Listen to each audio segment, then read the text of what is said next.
সেমাই তো সবাই খেয়েছেন, কিন্তু এইভাবে সেমাইয়ের মিষ্টি খেয়েছেন কখনো? খেতে কিন্তু দুর্দান্ত হয়। মেহমান আসলে আপনি চাইলে এভাবে তাদের সামনে দিতে পারেন। তারা খেয়ে আপনার প্রশংসা করবেই করবে।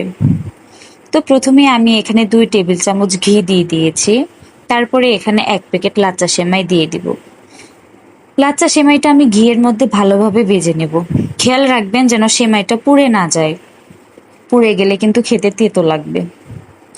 আমি এটা লো হিটে আস্তে আস্তে ভেজে নিয়েছি। ভাজা হয়ে গেলে আমি এটাকে এক সাইডে রেখে দেব। তারপরে আমি মিষ্টির জন্য চিনি শিরা করে নেব।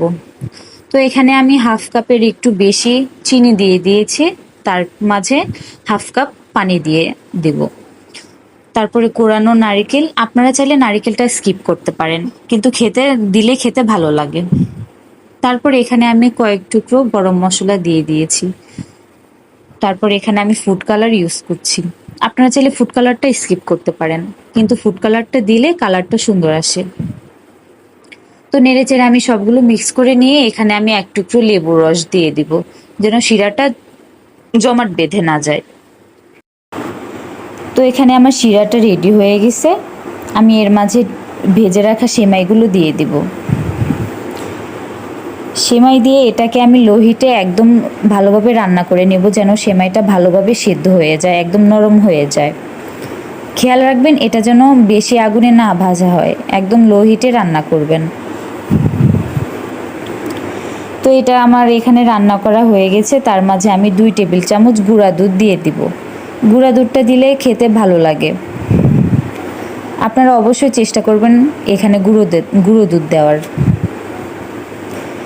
এখন আমি গরম মশলাগুলো নামিয়ে নিব। না নামালে এগুলো যখন মুখে বাঁধবে তখন খেতে অনেক খারাপ লাগবে, সেজন্য আমি গরম মশলাগুলো উঠিয়ে নেব। তো এখানে আমার সেমাইটা রান্না করা হয়ে গেছে। আমি এখন আমার মন মতো সেমাইগুলোর শেপ দিয়ে দিব। আপনারা চাইলে বিভিন্ন ধরনের শেপ দিতে পারেন। তো আমি এভাবে শেপ দিয়ে গুঁড়ো দুধের ভিতরে কোট করে নিচ্ছি। তো এখানে আমার সবগুলো মিষ্টি বানানো কমপ্লিট। আপনারা চাইলে এভাবে খুব সহজে বাড়িতেই এই সেমাইয়ের মিষ্টিটা বানিয়ে নিতে পারেন। খেতে অসম্ভব মজা হয়েছিল। এটা দেখতেও যেমন সুন্দর হয়েছে, খেতেও মাশাআল্লাহ অনেক বেশি মজা হয়েছে। ধন্যবাদ সবাইকে।